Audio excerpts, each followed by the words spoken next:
समाज की आज़ादी के लिए जिन जिन महापुरुष और महानायिकाओं ने अपनी जान की कुर्बानी और खून का पानी किया, ऐसे समस्त महापुरुष और महानायिकाओं को मैं आज के इस मंच से अभिवादन करता हूँ।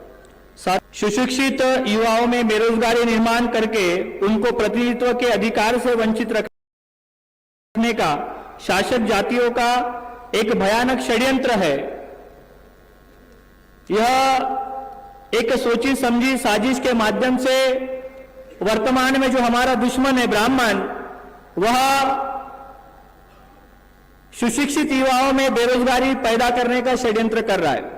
साथियों, अब तक हमारे देश में अशिक्षित लोगों में बेरोजगारी निर्माण की जाती थी, लेकिन एनसीआरबी का जो रिपोर्ट है 2019 का कि जो अशिक्षित जो युवा है उनमें केवल मात्र 6% बेरोजगारी दर है और सुशिक्षित जो युवा है उनमें लगभग 17% बेरोजगारी दर है।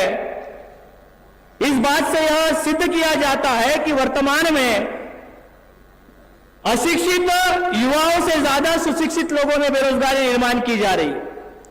और हमारे देश के युवाओं को ऐसा लगता है कि बेरोजगारी आर्थिकता से जुड़ा हुआ मामला है। साथियों, बेरोजगारी आर्थिकता से जुड़ा हुआ मामला नहीं है। बेरोजगारी यह लोकतांत्रिक व्यवस्था में प्रतिनिधित्व से वंचित रखने का मामला है। हमारे देश के युवाओं को लगता होगा कि बेरोजगारी आर्थिकता से जुड़ा हुआ मामला, यह आर्थिकता से जुड़ा हुआ मामला नहीं है। साथियों, अगर यह षड्यंत्र वर्तमान में हमारा दुश्मन कर रहा है और यह दुश्मन सोच समझकर अगर कर रहा है, तो हमारे सामने सवाल खड़ा होता है कि वो ऐसा क्यों करना चाहता है, इसके पीछे का क्या कारण होगा। साथियों, 26 जनवरी 1950 को इस देश में जब संविधान लागू हुआ, उस संविधान के माध्यम से इस देश में लोकतंत्र प्रस्थापित किया गया और उस लोकतंत्र प्रस्तावित संविधान के माध्यम से किया गया और उस संविधान में शिक्षा और रोजगार यह फंडामेंटल राइट्स था, मूलभूत अधिकार था। उस समय ब्राह्मणों को इस बात का डर था। डॉक्टर आंबेडकर बहुजनों की आजादी के लिए संविधान सभा में संविधान में अधिकार दे रहे, उन्होंने आर्टिकल 341 और 342 को मान्य किया, क्योंकि वो संख्या बल को जानते थे कि आर्टिकल 341 के माध्यम से 15% शेड्यूल कास्ट और आर्टिकल 342 के माध्यम से 7.5% आदिवासी शेड्यूल ट्राइब के लोग अगर इकट्ठा आते हैं तो संख्या बल के आधार पर यह बहुसंख्य नहीं हो सकते। साथियों, उस समय ओबीसी के आर्टिकल 340 का पुरजोर विरोध किया गया कांग्रेस और वरिष्ठ नेताओं के माध्यम से, और ओबीसी का जो आर्टिकल 340 है उसको किसी भी प्रमाण से लागू नहीं होने दिया। साथियों, 1950 में संविधान निर्माण हुआ और संविधान निर्माण होने के बाद में जो शिक्षा का जो अधिकार है, उस शिक्षा के अधिकार के कारण हमारे बहुजन समाज में 20 साल के बाद 1970 में एक ग्रेजुएट पीढ़ी निर्माण हुई।